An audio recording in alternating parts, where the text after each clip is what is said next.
Bien, Monsieur Hazem, en fait, on vient de parler de bonnes nouvelles en ce qui concerne le tourisme. Alors, je sais que vous avez plein de bonnes nouvelles qui concernent le secteur. Alors, on commence le titre par ce côté positif. Bah, c'est une très grande responsabilité que vous me dites. J'ai beaucoup de bonnes nouvelles. Bon, j'aimerais bien toujours amener des bonnes nouvelles. Alors, on commence par les bonnes nouvelles que c'est la première fois depuis 4 ans que j'ai guidé des conseillères de voyage qui viennent de Suisse, mais cette fois-ci pas pour venir voir ou faire d'inspection dans le côté balnéaire et la mer Rouge, mais ils sont venus au sud de l'Égypte, là où il y a les temples et les sites archéologiques. Ces endroits-là qui ont beaucoup souffert l'année 2013-2014 pour la saison bien sûr. Et je dois aussi avouer que j'ai touché même moi la réalité que Luxor, soit le côté est, temple de Luxor et Karnak, aussi la rive ouest, il y avait pas mal d'occupations. Ça, c'est pas pour parce qu'il y a un charter, parce que ça c'est le problème chez nous qu'on n'a pas de charter qui atterrit depuis la Révolution, mais il y a des touristes qui viennent d'Hurghada et qui passent des séjours à Luxor. Aussi, on les appelle les excursions rapides qui viennent d'Hurghada à Luxor, mais il faut aussi dire que j'ai vu des bateaux, bon, ça veut dire peu, parce que maintenant, le chiffre exact, les bateaux qui naviguent entre le Luxor et Assouan comme croisière, juste 25 parmi 310. Ça, c'est le chiffre actuel. Bon, c'est une catastrophe, mais c'est la réalité. Il y a parmi ces bateaux qui naviguent avec une vingtaine de clients, ceux qui n'arrivent même pas à atteindre le fond pour faire naviguer le bateau. Mais j'ai vu aussi des bateaux archi-pleins. Archi-pleins, ça veut dire c'était occupation de 80 ou 90%. Bon, bien sûr, des touristes spéciaux qui ne réfléchissent pas ou qui ne pensent pas que leur pays en fait de l'alerte ou pas. Ils aiment l'Égypte, ils viennent et ils ont confiance à 100% que tout est bien ce qui est la réalité. Et c'est ça, c'était la réaction aussi des conseillères de voyage qui étaient avec moi, qui viennent de Suisse. Ils ont dit, mais on entend chez nous et on voit qu'il y a plein de troubles, on n'a rien vu. Surtout, ils sont venus d'Hurghada en bus jusqu'à Luxor. On a fait Luxor, ensuite on a pris la croisière et n'oublie pas qu'à Luxor, on a fait des visites pour quelques hôtels, quelques bateaux pour voir quelle qualité, là où ils vont ramener des clients, leur installer là. On a fait la croisière jusqu'à Assouan. Ils ont dit, mais tout est calme, ça va bien. Je dis, c'est comme ça. Vous êtes venus exprès pour voir ça. Donc ça, c'est d'une partie que moi, je l'ai touché moi-même. Et c'est très... ça m'a fait du plaisir de voir que ces sites commence à bouger légèrement après, on peut dire, un sommeil ou une panne qui a duré longtemps la dernière année surtout.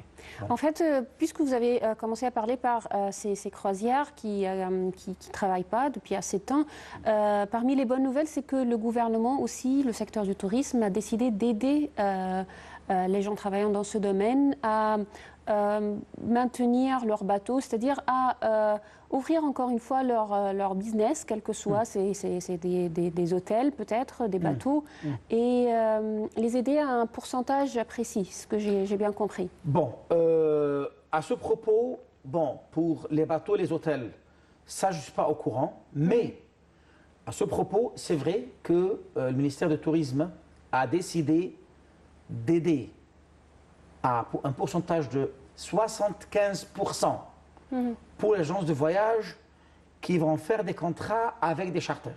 D'accord. C'est ça. Alors, ce n'est pas les bateaux, ce n'est pas les lieux, c'est plutôt les agences. Je ne pense pas. Je ne pense pas. Parce que normalement, les bateaux ou les hôtels, ça c'est dans le tourisme, c'est un secteur plutôt indépendant ou très indépendant. Bien sûr, les agences de voyage sont indépendants, mais l'élément essentiel dans le tourisme, c'est d'avoir un client.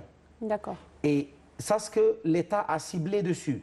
Si une agence de voyage a le courage de réserver un avion, vous pouvez imaginer qu'est-ce que ça veut dire réserver un avion charter, un avion 150 à 200 passagers, qu'il fait un contrat et qu'il prend le risque un charter pendant 1 ou 2 saisons. Ça veut dire la saison se divise en 2, entre septembre et décembre, puis à partir de janvier jusqu'à mai. Ouais. Qui prend le courage et le risque de réserver et de payer un avion d'un pays X jusqu'au Caire et qui fait l'aller-retour par semaine, ça c'est l'État va le subventionner à 75%, ce qui est un soutien extraordinaire, on ne demande pas plus que ça.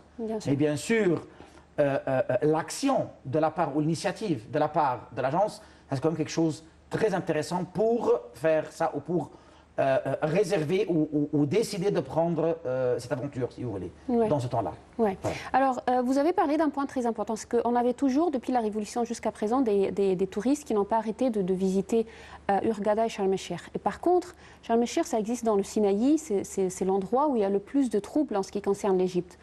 Et également le Caire, si on parle de manifestations, c'était pour eux des régions où il y a des troubles. Luxor et Assouan est très loin des deux côtés, soit du Sinaï, soit du Caire. Alors pourquoi ils avaient peur de visiter ces deux villes? Madame Briam, vous avez raison, ça c'est l'énigme que ni moi ni l'expert trouvent une solution ou une réponse prise. Parce que moi quand j'étais, il y a juste un mois au Luxembourg, et j'étais avec des amis qui vont venir Saint-Sylvestre, le fin du mois de décembre, pour passer le Saint-Sylvestre à Hurghada. Ils m'ont dit, on aimerait bien venir faire le Nil, faire une croisière, mais il y a des troubles quand ça se calme un petit peu. J'ai leur répondu simplement, attention, vous êtes à 20 km, juste la traversée du golfe du Sinaï. Et vous êtes venus les dernières 4 ans, 2 fois par an. Réfléchissez juste à ça. Et ils étaient choqués, ou étaient surpris plutôt parce qu'ils n'ont pas pensé à ça. Même au-delà de ça, comme vous venez de dire, Sharm el-Sheikh, c'est bien sûr, c'est en sécurité absolue, parce que ce que les gens ne comprennent pas, la nature géographique de Sharm el-Sheikh, il est séparé par des montagnes inaccessibles. Et c'est les Bédouins qui travaillent là-bas, c'est leur gagne-pain. Non, bien sûr, mais je ne parle pas de sécurité. C'est sûr que ces deux villes, Hurghada et Sharm el-Sheikh, sont en pleine sécurité. Je parlais, c'est beaucoup plus proche des endroits où il y a des troubles que Luxor et Assouan, ce qui n'est pas logique. C'est ça, mais c'est logique. Dans leur pays, les pays européens, qui envoient des charters dans ces pays, ça donne la confiance absolue. Et ça, c'est vraiment, moi, je ne trouve pas une réponse précise. Depuis longtemps, les pays européens, ils considèrent la mer Rouge comme une zone à part ou à l'écart, c'est l'Égypte, mais non, quand même, il n'y a rien ici. Et il y a des charters qui atterrissent. Le fait que les conseillères du voyage, que je viens de les accueillir la semaine dernière, elles ont atterri à Hurghada, parce qu'il y a un vol par semaine qui atterrit à Hurghada, et ils sont venus au sud jusqu'à Luxor en bus. Tandis que la réalité, si ces charters atterrissent à Hurghada, et la distance, comme vous venez de dire, c'est juste 280 km, c'est rien. Mais malheureusement, l'ignorance et aussi les gouvernements, tant que les gouvernements, comme on dit, il empêche ou il met une alerte, il dit ça c'est zone à visiter, ça c'est à pas visiter, les stations balnéaires, ça va rester toujours comme ça. À vrai dire, je n'ai pas de réponse précise, mais ça n'a rien à... C'est vraiment bizarre et c'est choquant pour nous. Voilà. Ce qui était aussi positif, c'est qu'on a commencé à voir ici au Caire, même à la place Tahrir, c'est-à-dire autour du musée, des touristes qui sont revenus encore une fois pour visiter le musée. C'est ça. Bien sûr, parce que, comme je viens de dire, il y a des touristes qui disent « nous allons aller en Égypte, au Caire, et visiter ce qu'on veut et rien qui va nous empêcher ». Et ces touristes, ils viennent et ils vivent, mais normalement, ce ne sont pas des touristes qui viennent juste pour le loisir ou pour le plaisir. Il y a beaucoup d'étrangers qui travaillent en Égypte et qui viennent pour faire certains business ou quelque chose. Alors il dit « bon, on profite ». Et lorsqu'ils profitent et ils visitent, ils disent, mais où est le trouble qu'on dit? Mais juste le problème que parfois, quand on a comme ça des rumeurs, l'État ferme comme précaution la place Tahrir et le musée, ce qui était le cas il y a le vendredi dernier, et ce qui nous a empêché de visiter le musée. Mais bon, parfois, mais C'est rare et il n'y a pas de C'est rare, problème en exactement. général. Ouais. Exactement, c'est ce que je voulais dire. Voilà. Ouais. Alors, vous avez parlé du fait que vous avez vu pas mal de touristes pendant votre visite qui était la semaine passée. C'est vrai. Mais on veut bien parler de Noël. C'est-à-dire, en général, il y a plein de touristes, en général, c'est-à-dire avant la Révolution, plein de touristes qui préféraient passer Noël et le Nouvel An ici en Égypte, soit à Luxor, Assouan ou Hurghada et Sharm el-Sheikh. Alors, est-ce qu'on a assez de réservations pour ces prochaines fêtes et vacances? Pour Noël, selon les informations que j'en ai ou que je l'ai reçues, peu, mais il y en a qui insistent. Hein, et il y a qui vont venir à la réservation, mais pas la masse lesquelles on peut compter dessus. Ce sont des individuels. Même, je viens d'avoir un coup de fil il y a quelques jours des amis qui sont même malades pour l'instant et ils vont venir en février. J'ai jamais dit, mais ils viennent chaque année. Ils ont venu l'année 2013, 2014, 2012 même. Hein, ils sont venus et ils vont venir. Non, pour Noël, c'est pas trop, pas mal, mais pas comme il faut, parce que bien sûr, c'est pas comme il faut. maintenant, je viens de vous dire, nous étions sur le bateau, on était juste une quinzaine. Ouais. Mais je sais que l'année passée, pendant le Nouvel An, toutes les croisières qui ont pu travailler étaient complètes quand même. C'était pas décembre dernier, décembre avant-dernier, décembre 2012. L'année dernière, c'était pas 2013. tellement... 2013, pas comme il faut. Cette année, peut-être. Ouais. Mais on ne peut pas savoir parce que les gens réservent 2 semaines avant, on dit dernière minute. Ouais. Mais ce que j'ai maintenant, bien sûr, il y aura qui vont venir, mais peu. Peu. Ça, c'est pour l'optimisme. Ouais. Ça donne l'espoir. L'espoir fait vivre. Mais pas grand chiffre considérable qu'on peut le dire. Ouais. Franchement. Alors, si on parle un tout petit peu du côté négatif, alors c'est vrai qu'il y a des agences, il y a des croisières qui ne travaillent pas pour assez longtemps maintenant. Alors, certainement, on a un problème de personnel. Alors, comment ils se préparent pour la nouvelle saison? Je sais que vous m'avez expliqué que peut-être en avril ou, c'est-à-dire le printemps, on aura beaucoup plus de touristes. Ça, c'est vrai. Alors, comment ils vont se préparer pour cela? Qu'est-ce qu'ils vont faire pour la formation? D'abord trouver le personnel qui est parti et la formation de ce personnel. Très bien. Pour être aussi franc, toujours, je vais parler des négatives et des positives dans ce cas-là. D'accord. Je peux dire que si on met de 10 sur 10, je peux dire qu'on était très bien accueillis, 8 sur 10. Ouais. Vous parlez de cette délégation suisse. Exactement, je parle, bien sûr, c'est le voyage d'études des 3 conseillers suisses. Donc, on était à Luxor, dans les bateaux, dans les hôtels.